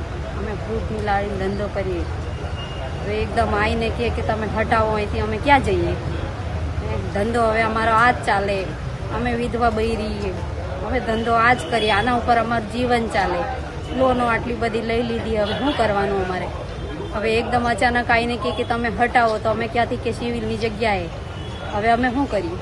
ક્યાં લારી હતી તમારી? અમારી સિવિલ લારી હતી, સિવિલના આગળ. ક્યારે હટાવવામાં આવી છે? આ શુક્રવારે હટાવવામાં કહીને ગયા. નોટિસ આપી હતી અમને. કોના દ્વારા નોટિસ આપવામાં આવી કોઈ ખબર? પંચાયતથી આવી છે. પંચાયત મામલેદાર બધા કે આમાં તો બોસ થાય નહીં આવડે, બસ નોટિસ કાગળિયું આલીને જતા રહ્યા કે હટાવો બસ તમારે. આજે બિલોડા ખાતે લારીવાળા અને કાચા ગલ્લાવાળા એકત્રિત થઈ ગ્રામ પંચાયત બિલોડા ખાતે આવેલ 3 દિવસ અગાઉ મામલતદારશ્રી અને ધારાસભ્યશ્રી એ બંનેની સૂચના અન્વયે, આદેશ અન્વયે ગ્રામ પંચાયત બિલોડાએ કોટેજ હોસ્પિટલ આગળ આવેલ શ્રી સરકારની જગ્યામાં જે લારી ગલ્લા હટાવવા માટે ગ્રામ પંચાયત દ્વારા નોટિસ આપવામાં આવેલ. એ અનુસંધાને આજે બધા લારી ગલ્લાવાળા બિલોડા ખાતે પોતાનું બંધ રાખી અને બિલોડા પંચાયત ખાતે હમણાં આવીને મળીને ગયા. એ અનુસંધાને એમને એવી ખાતરી આપવામાં આવી છે કે માનનીય કલેક્ટર સાહેબ શ્રીને અમે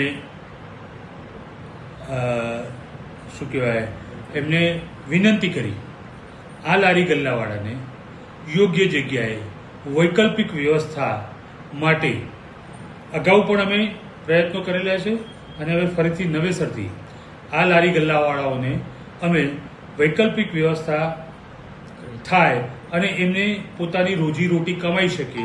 કારણ કે આ લારી ગલ્લાવાળાઓ પોતાની બહુ નાની આવકો ધરાવે છે, રોજ કમાઈને રોજ ખાવાવાળા વ્યક્તિઓ છે, તો એ લોકોની રોજીરોટી ન છીનવાય એ અનુસંધાને પંચાયત કલેક્ટરશ્રી પાસેથી આ લોકોની વૈકલ્પિક વ્યવસ્થા થાય એ માટે પ્રયત્ન કરશે. એમની વૈકલ્પિક વ્યવસ્થા થાય તો એમને એ જગ્યાએ વ્યવસ્થિત બેસાડી એ પોતાની રોજીરોટી કમાઈ શકે એ માટે અમે પ્રયત્નશીલ છીએ. આજે ફરીથી અમે કલેક્ટરશ્રીને પત્ર લખી અને આની અમે જાણ કરવાના છીએ. ત્યાં સુધી આ લોકો લારી ગલ્લાવાળાનું સૂચન એવું હતું કે જ્યાં સુધી અમારી વૈકલ્પિક વ્યવસ્થા ન થાય ત્યાં સુધી અમે ત્યાં જ બેસીને ધંધો કરીશું એવી અમને રજૂઆત કરતા અમે કીધું કે જેટલું અમે શક્ય છે એટલું પ્રયત્ન કરીએ અને એમને યોગ્ય રીતે બેસાડવાનો પ્રયત્ન કરીશું. સુરતના ઈચ્છાપોર વિસ્તારમાં 6 વર્ષની બાળકીને પીંખી નાખનાર નરાધમની પોલીસે ધરપકડ કરી છે. આરોપી બિહારથી પકડવામાં આવ્યો છે. આરોપીનું નામ જય મંગલ છે. બાળકીને ચોકલેટની લાલચ આપી પોતાના હવસની શિકાર બનાવી હતી. આરોપી પોતાના ઘરે લઈ જઈને બાળકી સાથે દુષ્કર્મ આચર્યું હતું. પીડિત બાળકીએ જ્યારે રડતા રડતા પોતાની આપવીતી સંભળાવી હતી ત્યારે સમગ્ર મામલો બહાર આવ્યો હતો અને પોલીસને આ ઘટનાની જાણ કરાઈ હતી અને પોલીસે આરોપીને પકડવા ચક્રો ગતિમાન કર્યા હતા.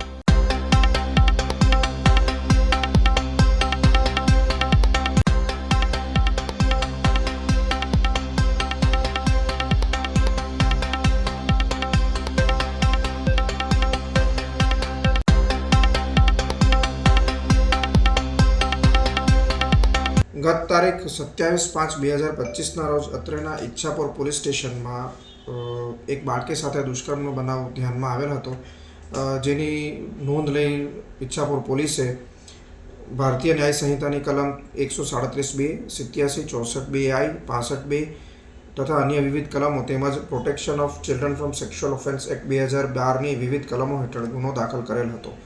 ઉપરોક્ત બનાવની વિગત એવી છે કે આ બાળકી તેમના રહેઠાણના સ્થળે કે જે ભટલાઈ ગામમાં આવેલું છે ત્યાં રમતી હોય, આરોપી તેમની પાડોશમાં જ રહેતો હોય, બાળકીને ચોકલેટની લાલચ આપી લઈ ગયેલ હતો તથા પોતાના રૂમમાં લઈ જઈ બાળકીના હાથ અને મોઢું બાંધીને તેની સાથે બદકામ કરેલ હતું. ત્યારબાદ બાળકી આ બાબત પોતાના ઘરે જણાવતા બાળકીના માતા પિતા બાળકીને પોલીસ સ્ટેશન લાવી આ અંગેની ફરિયાદ દાખલ કરાવેલ હતી અને આ આરોપી નાસી ગયેલ હતો.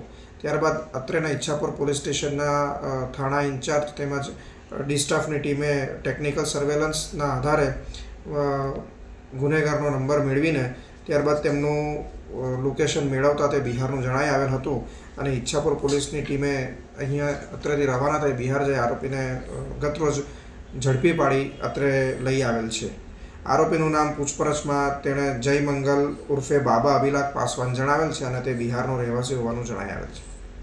જામનગર ઇલેક્ટ્રોપ્લેટર્સ એસોસિએશનના પ્રમુખની ફેક્ટરીમાંથી બાયપાસ કરી ખુલ્લી ગટરોમાં ઝેરી પાણી છોડાતું હોવાનું ચેકિંગમાં સામે આવતા જીપીસીબી દ્વારા નમૂના લઈને કાર્યવાહી કરી છે.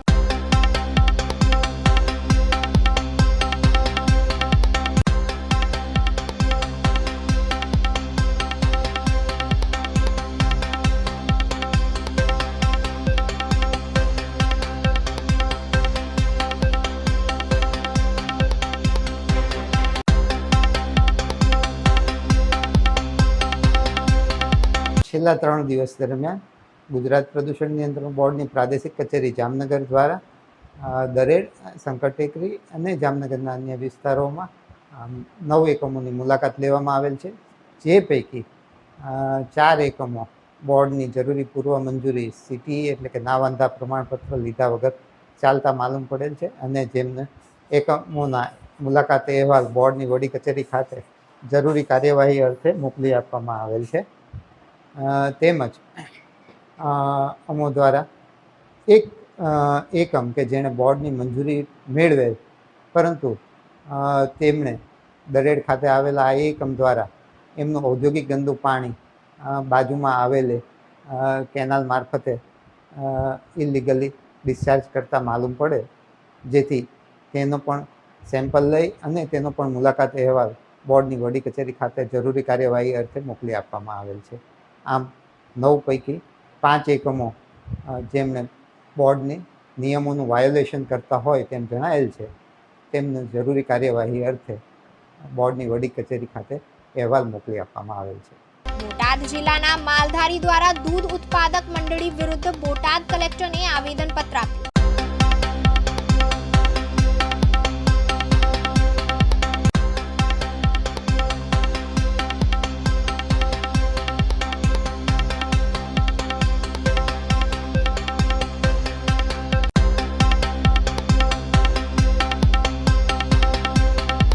મારું નામ ભોજાભાઈ નથુભાઈ. ભોજાભાઈ, અત્યારે કલેક્ટર કચેરીએ આવેદન પત્ર દેવા આવ્યા છો, શું વિગત છે? વિગતમાં એવું છે કે હળાહળ પશુપાલકોનું બધાનું શોષણ થઈ રહ્યું છે. એની અંદર અમારી એવી માંગ છે કે આને અમારે બધાનું જે કાંઈ આ ભ્રષ્ટાચાર કરી રહ્યા છે મધુસૂદન ડેરી, એની અંદર સરકાર શ્રી તપાસ કરે, સહકાર નિયમ મુજબ એ સંઘને લાવે અને અમને પૂરેપૂરો ન્યાય અપાવે. કે જે કાંઈ રજૂઆત હોય એમ ના કાંઈ કરવા જઈએ અમારું કોઈ સાંભળતું પણ નથી. અમને કાંઈ ગમે ત્યારે કોઈ પણ ટાઈમે કોઈ પણ જવાબ પણ નથી દેતા અને એમ જ કહે છે જે અમારે જે ચાલતું હોય છે ને એ જ થાય છે. કયા મુદ્દાની માંગણી છે આપની? મુદ્દાની માંગણી એવી છે કે ઓલ ગુજરાતની અંદર કોઈ પણ સંઘ એવો નથી કે લીટર ઉપર દૂધ ખરીદે. મોટા સંઘ એક જ એવો છે કે લીટર ઉપર દૂધ ખરીદે છે. વારંવાર મંડળીઓ વાળાના ફેટ કાપે, SNF કાપે, વજન કાપે, એ બધો માર અમારા મંડળીઓ વાળાને બધા પશુપાલકોને મળી રહ્યો છે. તો જેથી કરીને કે સરકારશ્રીને અમારી એક જ નમ્ર અપીલ છે કે સહકારના નિયમ મુજબ આ સંઘને લાવે. બધા ઘરે ઘરના પોતાના ડાયરેક્ટરો BMC ચલાવે છે. ડાયરેક્ટરોના અધિકાર નથી હોતા, પોતે બધા ડાયરેક્ટરો ચલાવે, BMC ચલાવે, પ્રાઇવેટ વેપાર કરે છે. અને અમને વારંવાર એવું કહેવામાં આવે છે કોઈ પણ જિલ્લામાં દૂધ ન દો, તમે એવું લાગે તો પ્રાઇવેટ ડેરીને આપી દો. અમારે નિયમ પેટા કાયદા મુજબ એવું હોય છે કે પ્રાઇવેટ મંડળીને અમે કોઈ પણ વેપાર ન દઈએ, કોઈ પણ સહકારી સંસ્થાને અમે દૂધ દઈએ. તો અમે 21 મંડળી અત્યારે એવી છે કે ભાવનગર જિલ્લાને અમે પહેલા હતા અને તે અમને નજર પરાઈને તગડવામાં આવ્યા કે જિલ્લો બન્યો ને તે પછી કોઈ સરકારે અમારી કોઈ પગલાં લીધા નથી. તો અમારું એવું કહેવું છે કે અમે અત્યારે દેવી છીએ તો એની અંદર અમને પૂરેપૂરું વળતર મળી રહ્યું છે, પૂરેપૂરા બધાને ભાવ મળી રહ્યા છે, પૂરેપૂરા ભાવ મળી રહ્યા છે. તો આ બધા વારંવાર સરકારી શ્રીને અમને કોઈ હજી પૂછવા નથી આવ્યું કે તમને શું તકલીફ છે, શું કારણે તમે અહીંથી જતા રહ્યા છો. તો વારંવાર ઉપરથી રાજકીય પ્રેશર અને સહકારમાં વારંવાર બધું આડવળ જે કાંઈ રાજકીય પ્રેશર આપ્યું અમને હેરાન કરે છે. હાલ અત્યારે દૂધ બોટાદ મધુસૂદન ડેરીમાં ભરો છો કે અન્ય ડેરી? ના અન્ય બોટાદ જિલ્લામાં સર્વોત્તમ ડેરીમાં ભાવનગર. તો નાથી ને બધા વારંવાર અમે ના જતા રહ્યા એટલે નાથી ઉપરથી રાજકીય પ્રેશર ને વારંવાર બધાને કહે છે. અમે ડીઆર માં વારંવાર રજૂઆત કરી પણ ડીઆર હજી કોઈ પણ એક્શન લેતી નથી. મારો પરિચય, મારું ગામ ખાખું, મહિલા દૂધ ઉત્પાદન મંડળી ખાખું ગામ સરપંચ. હવે આ માલધારી હારે જે અન્યાય થઈ રહ્યો છે એ માટે અમે કલેક્ટર સાહેબને આવેદનપત્ર આપવા આવ્યા હતા. ડીઆરમાં પણ આપ્યું છે અને અમે એવું કહેવું છે સાહેબશ્રીને કે વહેલી તકે આ માલધારીઓને લાભ આપે, જે કાંઈ એનો અન્યાય થાય છે એમાં રાહત કરાવે. અને માલધારીઓને અત્યારે ખોળ દાણના ભાવ વધારે હોવા છતાં અત્યારે 35 રૂપિયામાં દૂધ દેવું પોસાતું નથી. અને આવડા લોકો અત્યારે મધુસૂદન ડેરી તાનાશાહી કરે છે. ફેડરેશનનો નિયમ હકીકત એવો હોય છે કે કિલો ઉપર દૂધ લેવું પડે, એ લીટર ઉપર લે છે, ફેંટના ભાવ કાપી નાખે છે અને એક ગામમાં 5-5 મંડળી આપે છે. અને માલધારી જો બીજા જિલ્લામાં દૂધ નાખવા જાય તો સહકાર મંત્રી ત્યાંથી મંડળીઓ બંધ કરાવવાની ધમકી આપે છે. એટલે અમે સરકારશ્રીને વિનંતી કરીએ છીએ કે વહેલી તકે આની બધી તપાસ થવી જોઈએ અને આવડા લોકો કાયદેસરની લૂંટ કરે છે સંઘની અંદર બેહીને અને પોતાનો સંઘ બનાવી લીધો એવું લાગે છે. આમાં માલધારી સમાજ કંઈ છે એવું મને કાંઈ લાગતું નથી. અને ભોળાભાઈને અમે નમ્ર વિનંતી કરવી છે કે આ માલધારીના ખોટા પૈસા લેશો નહીં અને તમારે ભોગવવું પડશે. આ બધા પશુપાલકો રોડે રખડે છે અને આવડાને ખરેખર તકલીફ પડે છે. અને અમે એવું કહીએ છીએ કે અમે તો એવું કહેવી છે તમારે જો દૂધ લેવાની તાકાત હોય ને તો બધા સંઘ હારવાર ભાવ આપો અને નકર માલધારીને છૂટી આપો. સરકારશ્રીને અપીલ છે કે જેને જે જિલ્લામાં દૂધનો ભાવ વધારે મળે ત્યાં દૂધ ભરી શકે એવો જીઆર કરી આપો. આવનાર સમયની અંદર આપણી માંગ નહીં સંતોષાય તો આવનાર સમયની અંદર જો આ તપાસ નહીં થાય, અમને કોઈ ન્યાય નહીં મળે તો આજે 200-500 આવ્યા છે, 2000 પશુપાલકો અહીંયા આવશે. અને આની પશુપાલકની અંદર એવું નથી હોતું નકરા માલધારી હોય છે. પશુપાલકમાં ગામડાની અંદર જીવાદોરી હોય છે. દરેક ખેડૂત પણ ગાય ભેંસ રાખે છે એટલે બધાને ધ્યાનમાં લઈ અને અમે એવું કહેવી છીએ કે આ મુદ્દાને કેવા પ્રકારની માંગણી અમે એવું કે છે સંઘમાં ભાવનગર ડેરી હારવાર 8.5 રૂપિયાનો કરી દેવામાં આવે અને કિલો ઉપર દૂધ લેવામાં આવે. આ વસ્તુ નહીં કરવામાં આવે તો અગાઉ અમે ધરણા પણ કરશું, રોડ પર ઉતરશું, બધું પણ કરવા તૈયાર છીએ. હાલ અત્યારે દૂધ ભરોસો એ બોટાદ ડેરીમાં ભરોસો કે કેમ? નહીં, અમારી 21 મંડળી સર્વોત્તમમાં દૂધ અમારું ભાવનગર ડેરીમાં જાય છે. તો ત્યાં સહકાર મંત્રી સાહેબ વિશ્વકર્મા સાહેબને કહી ભોળાભાઈની તાનાશાહી રાજકીય રીતે ઉપરથી દબાણ લાવી ત્યાં બંધ કરવા દેવાની અમને હેરાન કરવામાં આવ્યા. બરોબર, બોટાદ મધુસૂદન ડેરીમાં ભરવામાં નથી આવતું. ના, મધુસૂદનમાં કઈ રીતે માલધારી દૂધ જ નથી પોસાતું. મારા જ ગ્રાહક છે આ બધા. અને આ 21 મંડળી છે, 21 મંડળી આ 3000 પશુપાલકો જોડાયેલા છે. બરોબર, તો આવડા બધાને ફાયદો થયો એટલે મારી જોડે આવ્યા છે. અને એવું કહે છે કે અમારે સર્વોત્તમ ડેરીમાં જ દૂધ ભરવું છે. આવડા 8 રૂપિયામાં દૂધ અમારું લે છે, કિલો ઉપર દૂધ નથી લેતા. અમે 35 રૂપિયાનું ભાવે દૂધ લીટર લે છે. તમે ફેડરેશનને જાણ કરો ને ફેડરેશન કાયદેસર ડેરી ઉપર મધુસૂદનની ડેરી ઉપર હાઇજેક કરો. 14 વર્ષ બરોબર. એને નમ્ર વિનંતી છે કે તમે ફેડરેશન વાળા ઉતરી જાઓ બોટાદ જિલ્લાની અંદર અને ટોટલ મધુસૂદન ડેરીની ઉપર જઈને ઉભા રહો. માલધારીનું દૂધ 36 રૂપિયામાં લેવામાં આવે છે, પાણીની બોટલના 20 રૂપિયા છે. કઈ રીતે માલધારીને પોવાય? દક્ષિણ ગુજરાત વીજ કંપની ગ્રામ્ય દ્વારા માંડવીનગરના બાવાગોરના ટેકરા ખાતે ગામમાં સ્માર્ટ મીટર લગાવવાની કામગીરી શરૂ કરતા ગામ લોકો એકત્ર થયા હતા. એક શ્રમજીવી પરિવારના ગ્રાહકને ત્યાં કોઈ પણ પ્રકારની જાણ કર્યા વગર જૂના લગાવેલા ડિજિટલ વીજ મીટર કાઢી નાખી તેની જગ્યાએ સ્માર્ટ વીજ મીટર લગાવી દેવાતા ગ્રાહક અને સ્થાનિક રહીશો દ્વારા આ કામગીરીને અયોગ્ય ગણાવી તેનો વિરોધ કર્યો હતો.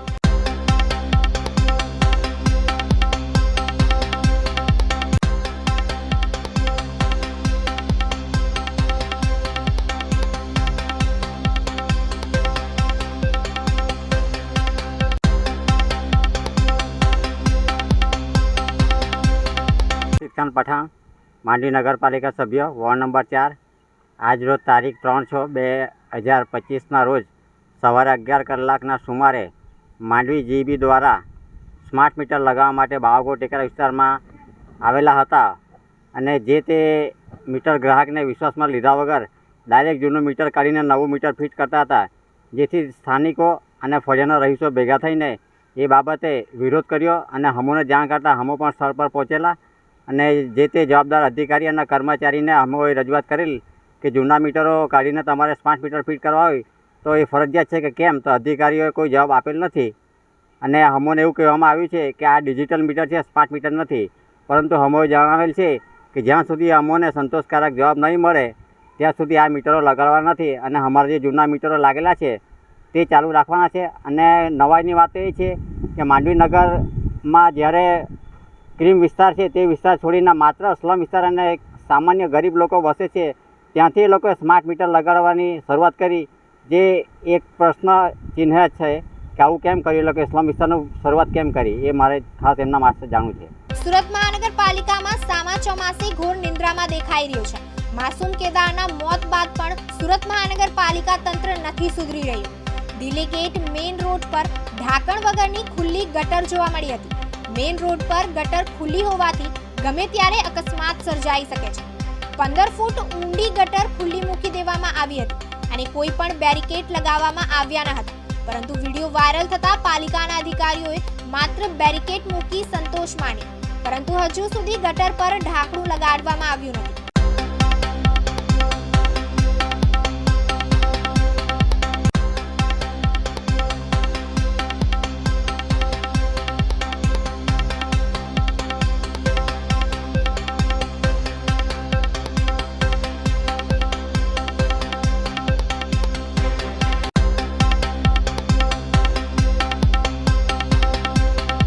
સુરત ખાતે બની છે. ગટરની અંદર ગાયનું છાણ પણ જોવા મળ્યું છે, તો તે ત્યાં કયા પ્રકારની કામગીરી કરવામાં આવી? 3 મહિના પહેલા જ એક ઘટના બની હતી. ત્યાર પછી તમામ જે લોકોએ ડ્રેનેજના જોડાણ સ્ટ્રોમમાં કર્યા છે એ તમામ અમે સ્ટોપ કરી દેવામાં આવ્યા છે. એટલે તમામ ડ્રેનેજની વાત કરું કે ઇન્ટેકની જે તમામ અત્યારે સાફ સફાઈ થઈ ગઈ છે, તમામ ડ્રેનેજના ઢાંકણા પર અત્યારે કલરની કામગીરી શરૂ છે. એટલે આવનાર સમયમાં જ્યાં જ્યાં વરસાદ પડે ત્યાં તમામ ઝોનલ ચીફને પણ સૂચના અપાય છે કે આ વર્ષે ખૂબ જ સારી રીતે કામગીરી કરીને તકેદારી રાખે. માસૂમ કેદારના મોત બાદ પણ સુરત મહાનગરપાલિકાના ઝાડા ચામડીના અધિકારી હજુ સુધરવાનું નામ નથી લઈ રહ્યા હોય તેનું ઉત્તમ ઉદાહરણ સુરતના દિલ્હી ગેટ ખાતેના અમે બતાવીશું. આપ જોઈ શકો છો દ્રશ્યોની અંદર કે હજારોની સંખ્યાની અંદર અહીંથી વાહનો છે તે પસાર થતા હોય છે અને ત્યાં તે જ રસ્તાની અંદર ખુલ્લી ગટર છે તે અત્યારે હાલ જોવા મળી રહી છે. સીધા આમ દ્રશ્યો અમે બતાવીશું કે આ પ્રમાણે છે ગટરનું ઢાંકણું છે તે ખુલ્લું જોવા મળી રહ્યું છે અને તેની ઉપર છે લાકડાની જે પ્લાય છે તે મૂકી દેવામાં આવી હતી અને તેની પર આ ઝાડુ આવે સુરત મહાનગરપાલિકાનું તે ઝાડ મૂકી દેવામાં આવ્યું હતું. આપ જોઈ શકો છો કે 15 ફૂટ ઊંડું છે તે આ ગટર છે તે ખુલ્લી જોવા મળી રહી છે. વાત કરીએ તો સોશિયલ મીડિયામાં વિડીયો વાયરલ થયા બાદ છે સુરત મહાનગરપાલિકા દ્વારા છે બેરિકેડ કરી દેવામાં આવ્યા છે, પરંતુ જ્યારે માસૂમ કેદારનું જ્યારે મોત નીપજ્યું હતું ત્યારે મોટા મોટા દાવાઓ કરવામાં આવ્યા હતા.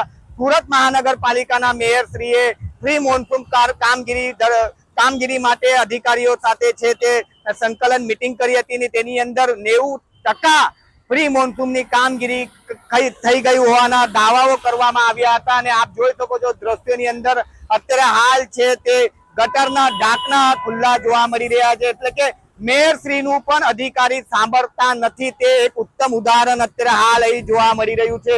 કારણ કે મેયરશ્રીને પૂછવામાં આવ્યું હતું ત્યારે મેયરશ્રી દ્વારા જણાવવામાં આવ્યું હતું કે અમારા દ્વારા છે ગટરના ઢાંકણા લગાડી દેવામાં આવ્યા છે, કલરની કામગીરી કરી દેવામાં આવી છે, તમામ પ્રી મોન્સૂનના કામગીરી પૂર્ણ કરી દેવામાં આવશે. ત્યારે આ દાવાઓ અહીં પોકળ સાબિત થયા હોય તેવું જોવા મળી રહ્યું છે. વાત કરીએ તો પ્રી મોન્સૂન કામગીરીની મોટી વાતો કરતા મેયરશ્રીની વાત કરીએ તો ગત રોજની વાત કરીએ તો સુરતના પાંડેસરા વિસ્તાર ખાતે આવેલ વેલકમ પાન સેન્ટર ખાતે રાત્રિ દરમિયાન છે ત્યાં જેસીબી મશીન લઈ ખોદકામ કરવામાં આવી રહ્યું હતું જો પરમિશન લીધી હોત તો દિવસ દરમિયાન કેમ કામગીરી ન કરવામાં આવી? રાત્રિ દરમિયાન જ જેસીબી મશીન લઈને જાહેર રસ્તો ખોદવામાં આવ્યું હતું. તે પણ એક મોટો પ્રશ્ન ઉદ્ભવી રહ્યો છે, કારણ કે પ્રી મોન્સૂનની કામગીરી દરમિયાન છે જે વિકાસના કામો હોય છે તે બંધ કરી દેવામાં આવતા હોય છે અને તેની બાદ જે ડામર છે તે રોડ રસ્તાઓ બનાવવાની કામગીરી કરવામાં આવતી હોય છે. પરંતુ મેયરશ્રીના તમામ દાવાઓ છે તે પોકળ સાબિત થઈ રહ્યા છે. વાત કરીએ તો પછી મેયરશ્રીનું છે તે અધિકારીઓ સાંભળતા ન હોય તેવા દ્રશ્યો અત્યારે હાલ જોવા મળી રહ્યા છે. આપ જોઈ શકો છો દ્રશ્યોની અંદર હજારોની સંખ્યાની અંદર અહીંથી વાહનો પસાર થતા હોય છે અને તે જાહેર રસ્તાની અંદર 15 ફૂટ ઊંડી જે ગટર છે તે ખુલ્લી અત્યારે હાલ જોવા મળી રહી છે. સોશિયલ મીડિયામાં વિડીયો વાયરલ થયા બાદ છે તે બેરિકેડ કરવામાં આવ્યું છે, પરંતુ ગટરનું ઢાંકણું ન હોવાના કારણે અહીં ખુલ્લી જે પ્લાય આવે છે તે મૂકી દેવામાં આવી છે અને આ જે ઝાડુ છે તે મૂકી દેવામાં આવ્યું છે, જેથી કરીને અકસ્માત ન સર્જાય તેની તકેદારી માટે આ ઝાડુ લોકો દ્વારા મૂકવામાં આવ્યો છે. સોશિયલ મીડિયામાં વિડીયો વાયરલ થયા બાદ છે તે બેરિકેડ કરવામાં આવ્યું છે, પરંતુ દિવ્યાંગ ન્યૂઝ ચેનલના અહેવાલ બાદ આ સુરત મહાનગરપાલિકાના જાડા ચામડીના અધિકારીઓ આ ગટરનું ઢાંકણું ક્યારે લગાડશે તે પણ જોવું રહ્યું. કેમેરામેન અબુ મિર્ઝા સાથે મુકેશ ગુરવ, દિવ્યાંગ ન્યૂઝ, સુરત. સુરત શહેર પોલીસ અને સાયબર ક્રાઇમ સેલે શેર બજાર તથા આઈપીઓમાં ઇન્વેસ્ટમેન્ટ કરવાથી સારો એવો નફો મળશે તેવું જણાવી ફરિયાદી પાસેથી ₹1,94,852 ઓનલાઈન ટ્રાન્સફર કરાવી પરત ન આપનાર આરોપીઓને અમદાવાદ ખાતેથી પકડ્યા છે.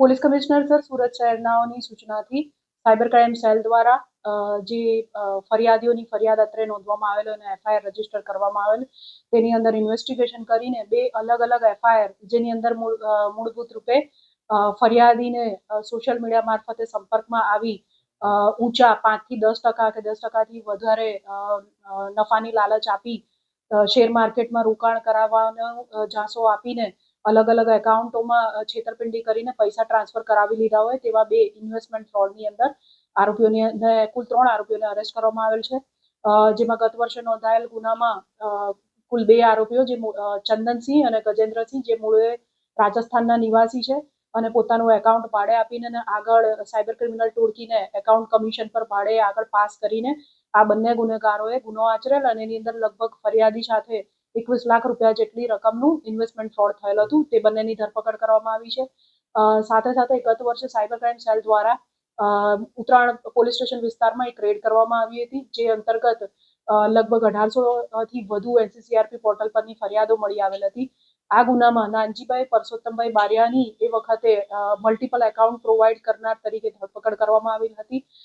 ત્યારબાદ તેઓ ચાલુ વર્ષે જામીન મળતા છૂટી ગયેલ હતા. તેઓની વિરુદ્ધ વધુ તેમના એકાઉન્ટ બીજે ભાડે આપીને સાયબર ક્રિમિનલ્સને જે છે મિલનદરજી ગેંગને એકાઉન્ટ પૂરી પાડવાની પ્રવૃત્તિ એમણે ફરીથી કરેલ હોય તેઓને પણ ફરીથી 99 લાખ રૂપિયાના એક ઇન્વેસ્ટમેન્ટ ફ્રોડમાં પોતાનું એકાઉન્ટ ભાડે આપેલ હોય તેઓની ધરપકડ કરવામાં આવેલ છે. આ સાથે સાથે તેઓએ બીજી કઈ સાયબર ક્રિમિનલ્સ સાથે જોડાયેલા છે અને બીજા કયા એકાઉન્ટ ભાડે આપ્યા છે કે બીજી કોઈ પણ ક્રિમિનલ એક્ટિવિટી સાયબર ક્રાઇમને લગતી એમાં તેઓ સંકળાયેલ છે કે કેમ અંગેની તપાસ ચાલુ છે. આ હતા અત્યાર સુધીના ટોપ ન્યૂઝ. નવી અપડેટ સાથે ફરી મળીશું. ત્યાં સુધી જોતા રહો દિવ્યાંગ ન્યૂઝ.